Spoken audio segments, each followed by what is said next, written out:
No ar, Jornal TV Com, aqui pelo canal 14, destacando as informações de Bento Gonçalves e aquelas mais relevantes do nosso dia a dia. Na edição desta quarta-feira, 14 de abril, você confere. Termina na sexta-feira inscrições para suplentes do Conselho Tutelar de Bento Gonçalves. Hospital Tacchini passa a utilizar equipamento que reduz praticamente pela metade a necessidade de intubação de pacientes. Governo do Estado lança plataformas digitais para auxiliar a rede de ensino dos municípios gaúchos. Secretaria Municipal da Saúde reagenda a vacinação contra a Covid-19 para pessoas que ainda não receberam o imunizante. Destaques do Jornal TV Com, que inicia agora.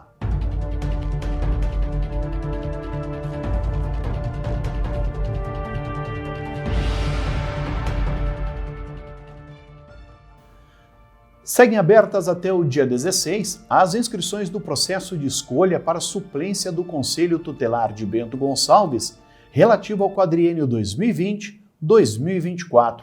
Para participar, os candidatos devem ter reconhecida idoneidade moral, idade superior a 21 anos e residir no município há pelo menos 4 anos. Por ser um cargo de suplência, os candidatos já devem ter realizado e ter sido aprovado em provas de conhecimentos gerais sobre o Estatuto da Criança e do Adolescente, ter participado de curso, seminário ou jornada de estudos, cujo objeto seja o Estatuto da Criança e do Adolescente ou a discussão de políticas de atendimento à criança e ao adolescente. Também precisa comprovar experiência reconhecida no trabalho com crianças e adolescentes ou em defesa do cidadão, atestado por, no mínimo, 2 entidades representativas ou por componentes do CONDICA, o Conselho Municipal dos Direitos da Criança e do Adolescente. Falamos aqui em nome da Comissão Eleitoral, indicada pelo Conselho Municipal dos Direitos da Criança e do Adolescente de Bento Gonçalves, que é responsável pelo processo de escolha suplementar para a seleção de novos conselheiros titulares suplentes para o nosso Conselho Tutelar da cidade. Esse processo deu início, já está em andamento, a partir da necessidade de termos uma maior composição, uma maior quantidade de conselheiros suplentes, cuja tarefa é suprir ou substituir, melhor dizendo, os conselheiros que são titulares nos períodos de afastamento desses, como situações de períodos de férias, licenças e outros afastamentos. Nós estamos atualmente na primeira fase, que é o processo de inscrições, que se encerra nessa próxima sexta-feira. São condições para concorrer a este cargo, ter no mínimo 21 anos, idoneidade, experiência com atendimento com crianças ou na defesa do cidadão, a participação em algum treinamento anterior dessa área e a aprovação numa prova.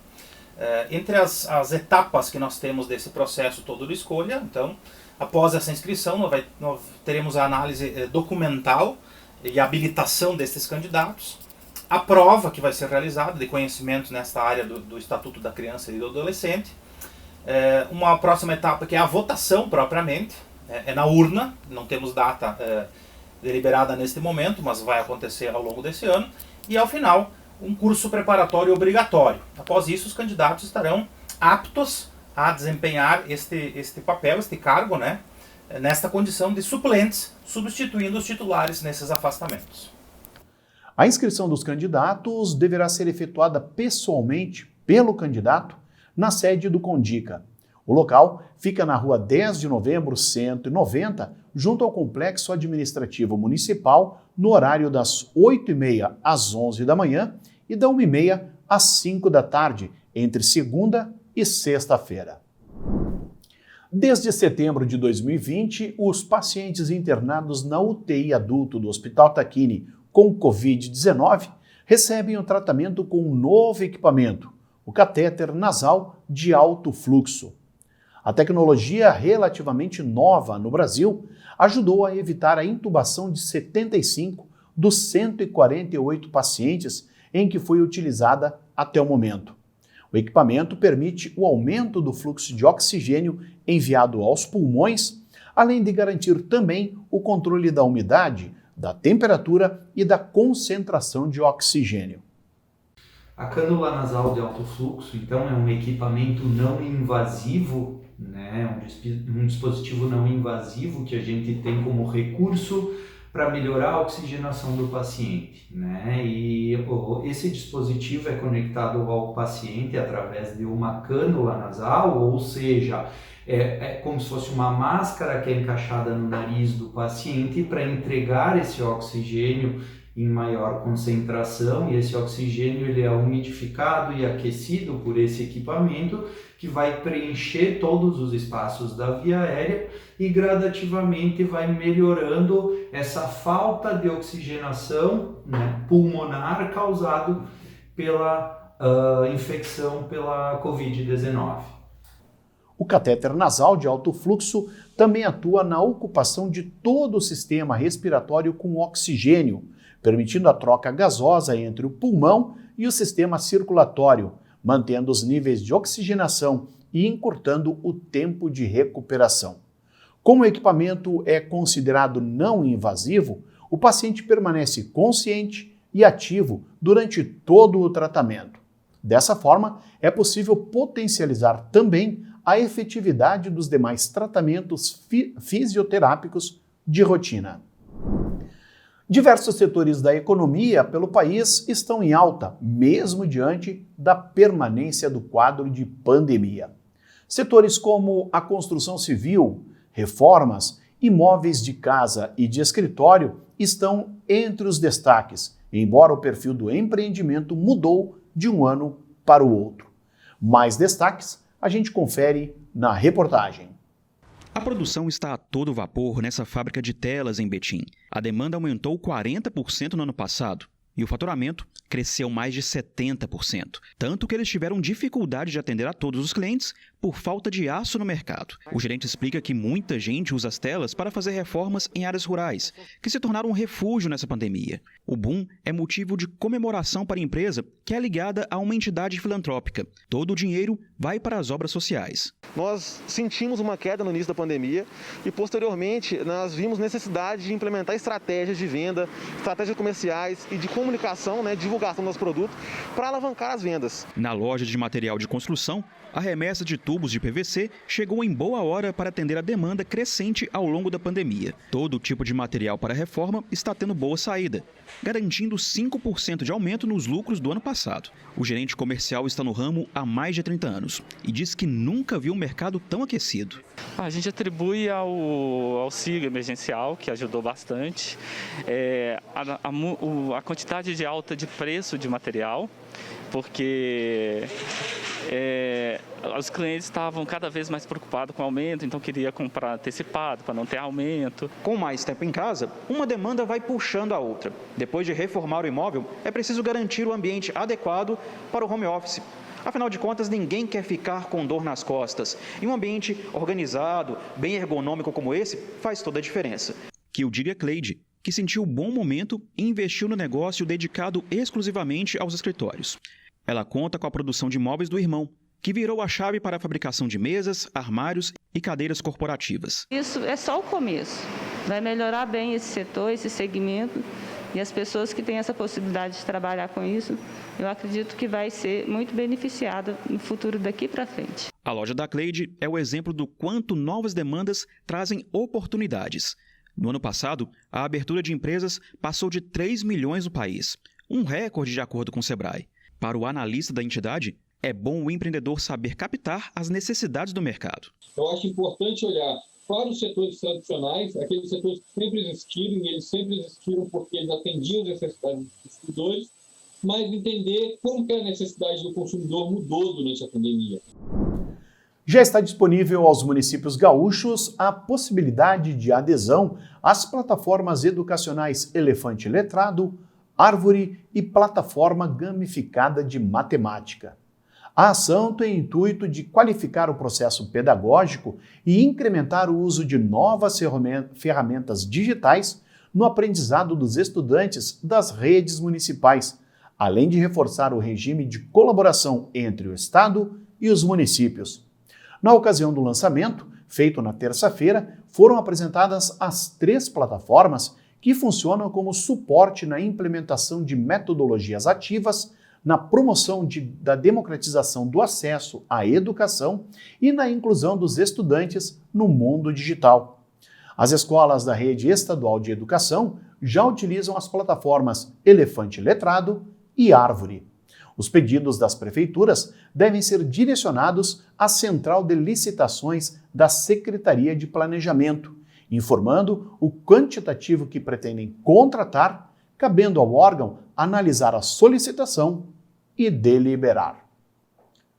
O Jornal TV Com faz um breve intervalo, nós já voltamos com mais informações.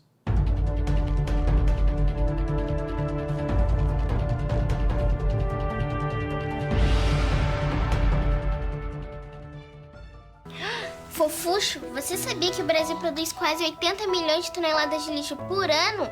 Fofuxo, ao resgate! Com o Bote Recicla, quando acaba uma embalagem, começa um novo futuro. Em 2021, as embalagens que você retorna nas lojas Boticário serão recicladas para melhorar a estrutura de escolas por todo o Brasil. Leve a sua embalagem e faça parte desse movimento.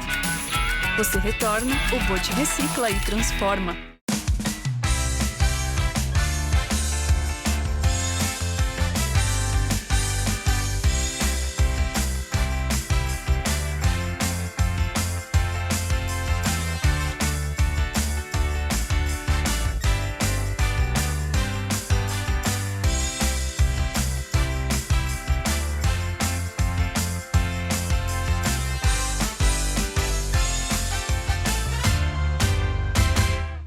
Óculos de sol com grau. Aqui os seus óculos solares podem ser adaptados à sua rotina e também ter lentes de grau. Traga sua receita e confira mais essa vantagem do Mercadão dos óculos.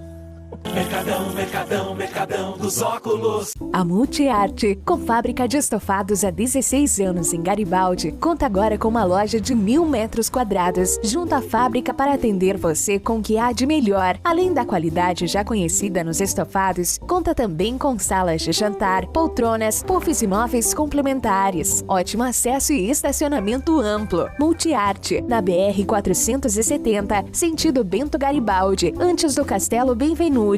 Fone 3451-7164.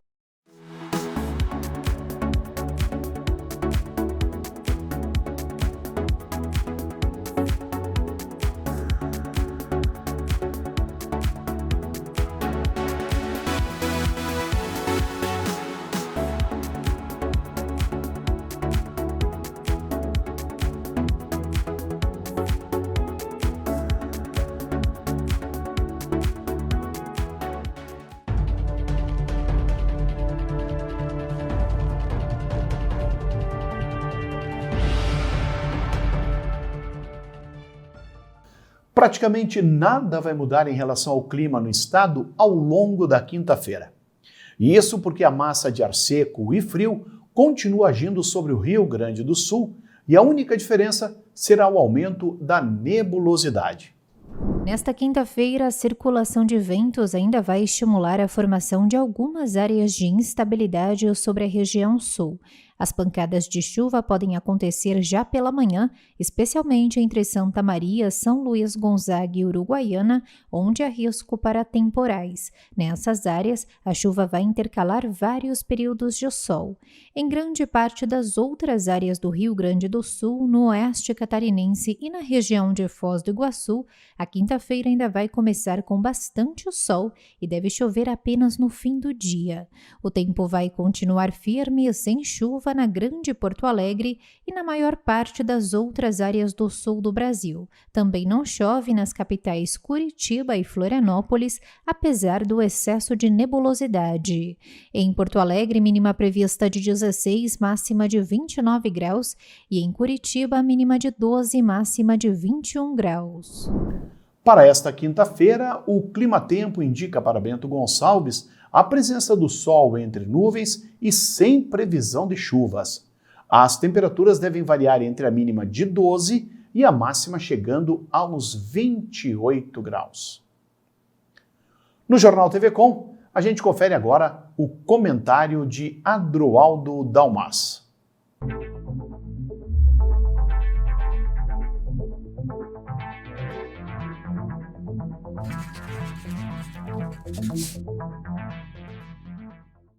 Olá!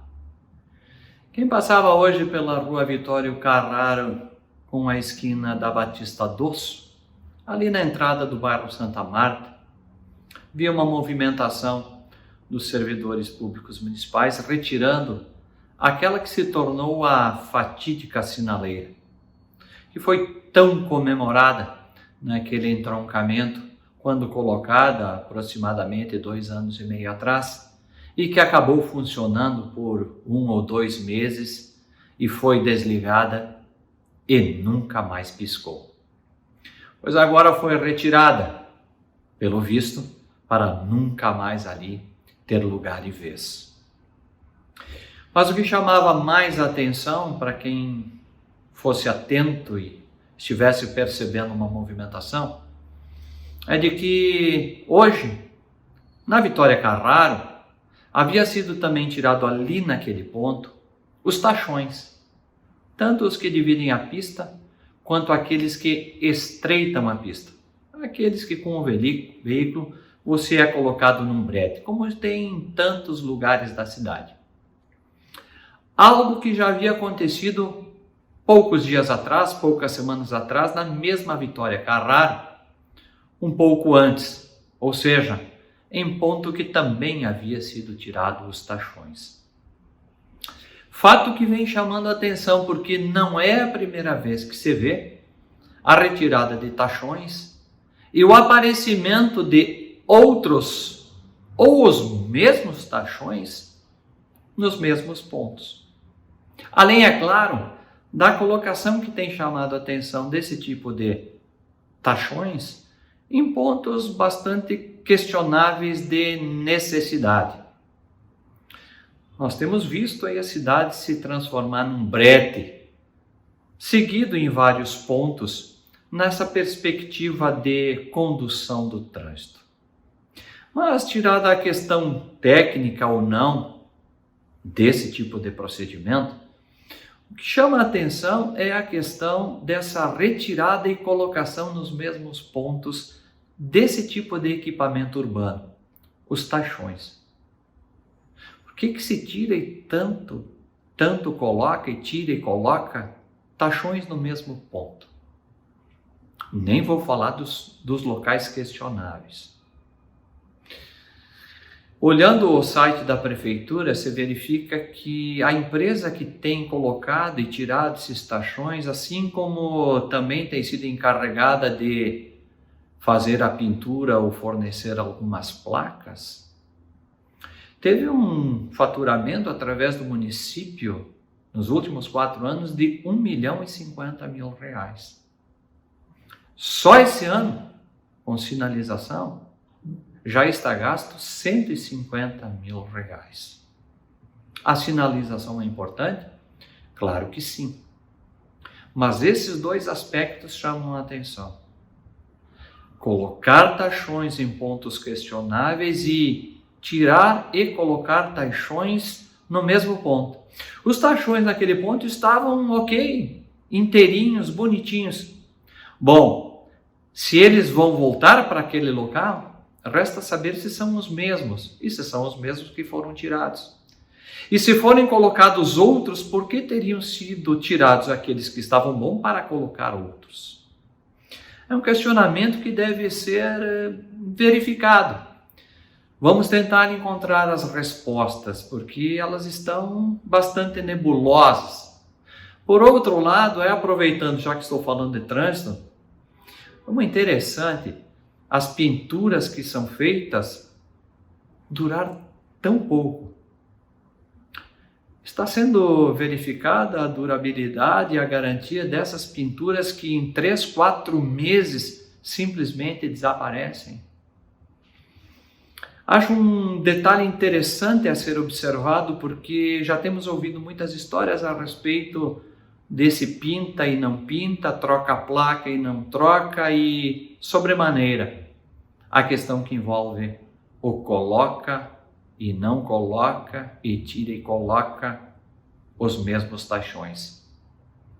Para onde esses tachões que são tirados tão seguidamente os seus pontos estão sendo colocados?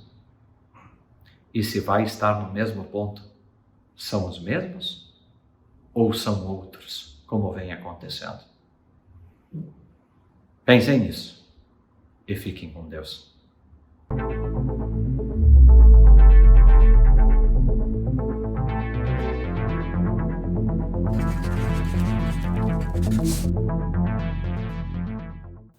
Você é aquele tipo de pessoa que costuma jogar seus comprovantes ou documentos fora ou guarda tudo o que vê dentro de casa? Se já pensou em se livrar dessa papelada? Calma aí. Entenda agora porque muitos desses documentos têm que ser guardados mesmo na era virtual. A gente confere na reportagem. Documentos, mais documentos, pilhas deles. Esse aí é o Arquivo Nacional, que documenta a história do país. Mas em casa mesmo, a gente tem que guardar tantos que uns armários de arquivos como esses aí nem parecem má ideia, né? Comprovantes de pagamento de IPTU, de PVA, sua declaração de ajuste anual do imposto de renda, recibos médicos, recibos escolares, tudo que você tenha utilizado em matéria tributária, seja para comprovar um pagamento, uma despesa, seja o próprio comprovante desse tributo. Você deve guardar pelo menos durante 5 anos, contados a partir do ano seguinte em que você tiver feito a sua declaração ou que você tiver realizado o seu pagamento. Apesar de estarmos em 2021, de termos título de eleitor, carteira de trabalho, carteira de motorista, tudo no digital, no celular, ainda é importante guardar alguns documentos. Isso evita dores de cabeça mais pra frente, sabe? Até a aposentadoria tem que ficar guardados os olerites, comprovantes de depósitos do FGTS e o número do PIS. Documentos que comprovem consumo devem ser guardados por pelo menos 1 mês, ou até o prazo da garantia do produto. Contratos estão nesse grupo e as notas fiscais precisam ser guardadas por toda a vida útil do bem. E mesmo que só existam em meio digital, os documentos têm que ser guardados. É muito importante você guardar uma cópia desse documento em meio digital numa mídia que seja segura e numa mídia que fique sob seu controle. A partir de agora, os moradores de Bento Gonçalves que desejarem se desfazer de algum material residual que não pode ser depositado para reciclagem, podem acionar o setor de resíduos da Secretaria do Meio Ambiente através do WhatsApp. Através desse canal, todos ficarão sabendo como descartar, por exemplo, eletrônicos, pneus, óleos, medicamentos, embalagens de agrotóxicos, madeira, ferro e alumínio, entre outros. O contato é através do número 3055-7190, onde o cidadão pode até tirar dúvidas, agendar a coleta e até sugerir melhorias ou fazer reclamações. A ideia com o novo canal é agilizar o atendimento e evitar que produtos sejam descartados indevidamente, podendo causar danos à saúde e ao meio ambiente. A exemplo de situações já registradas em outros pontos do país, como no Paraná, Bahia, Goiás e aqui no próprio Rio Grande do Sul, Bento Gonçalves também notificou o recebimento de frascos da Coronavac com menos doses do que o correto. No estado, 127 prefeituras relataram o problema.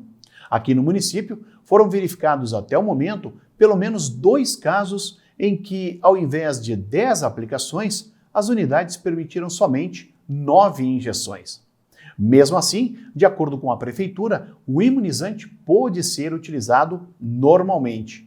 O Instituto Butantan, responsável pela produção da vacina no país, diz que a redução deve estar ligada à forma com que os vacinadores aspiram o líquido do imunizante com a seringa. Segundo o Butantan, todas as notificações recebidas até o momento, relatando suposto rendimento menor, foram investigadas. O Instituto garante ter identificado que, em todos os casos, houve prática incorreta na extração das doses nos serviços de vacinação. O portal do Governo do Estado mostrava, ao início da tarde desta quarta-feira, os números expressivos dos casos da Covid-19 em todo o Rio Grande do Sul. A ferramenta é disponível no site covid.saude.rs.gov.br monitora os casos da doença em todos os municípios gaúchos. Somente aqui em Bento Gonçalves, a UTI do Hospital Tacchini registrava 26 pacientes internados com a Covid-19, 3 a mais em relação ao boletim da terça-feira. No Tacchini, dos 45 leitos oferecidos na instituição, pelo menos 24 leitos eram ocupados por portadores de outras doenças. O boletim atual mostra ainda o uso de 30 respiradores, um a mais em relação ao número apresentado no boletim da terça-feira, sendo que a capacidade é de 45 aparelhos.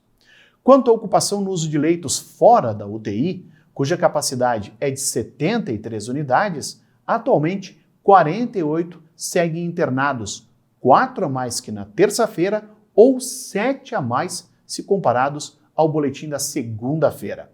As informações que constam no portal são alimentadas com dados repassados pelo Hospital Tacchini e também pela Secretaria Municipal da Saúde.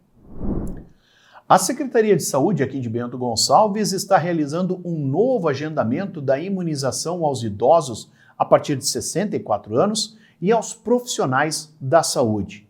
A intenção é atender os grupos que não conseguiram comparecer no drive-thru da vacinação, cumprindo assim o que determina o Plano Nacional de Imunizações. O agendamento da vacina deve ser realizado até sexta-feira pelo telefone 3771-4250, no horário das 8 da manhã às 5 da tarde. A imunização será realizada na quinta-feira, dia 15, e na sexta-feira, dia 16, no Espaço de Saúde do Idoso, localizado no bairro Progresso.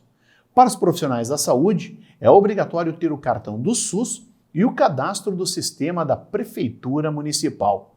Para a aplicação da vacina, é obrigatória a apresentação da carteira ou registro profissional ou a comprovação do vínculo de trabalho na área da saúde. O agendamento será realizado até que tenha doses disponíveis. Uma reunião entre a equipe diretiva da Secretaria da Saúde e coordenadores regionais de saúde foi realizada na terça-feira a fim de orientar os municípios quanto ao trabalho de fiscalização dos protocolos do distanciamento controlado. Conforme a secretária de Saúde do Estado, Arita Bergman, cada município que decidiu aderir à cogestão deverá publicar um plano de fiscalização do distanciamento controlado, constando quem foi nomeado como fiscal, um número de telefone municipal para denúncias e realidade de cada cidade, entre outras informações. O trabalho de fiscalização realizado pelos municípios obrigatoriamente deverá ser feito por profissionais da vigilância sanitária ou outros servidores que podem ser delegados pelos municípios. Para a ação, o governo do estado vai repassar até R$ 4.400.000 em caráter excepcional aos municípios que ampliarem o seu quadro de profissionais para fiscalização. O valor do auxílio a cada município será de R$ 2.000 por mês para cada profissional contratado para atuar em ações educativas, no monitoramento e na fiscalização dos protocolos de prevenção à pandemia. E na parte da segurança, um rapaz de 24 anos foi preso no início da noite da terça-feira em Nova Bassano, acusado de ser o autor de roubo a um estabelecimento comercial no centro daquela cidade. O fato ocorreu por volta das 7 horas da noite, quando a guarnição do policiamento ostensivo da Brigada Militar foi comunicada, iniciando em seguida as buscas ao suspeito. Com o acusado, os policiais militares localizaram uma arma branca utilizada no crime e o valor de R$ 496 em moeda corrente, que foi subtraído do local. Diante do fato, o rapaz foi preso, sendo conduzido à Delegacia de Polícia de Nova Prata para o registro do auto de prisão em flagrante. Estas, então, as informações do nosso jornal TV Com desta quarta-feira, hoje, 14 de abril. Lembrando que o nosso programa tem reprises amanhã, às 7 horas e também ao meio-dia. Você, baixando o aplicativo Conecta TV Com, pode conferir a nossa programação em qualquer smartphone, uma vez que é válido para Android e também iOS. Boa noite!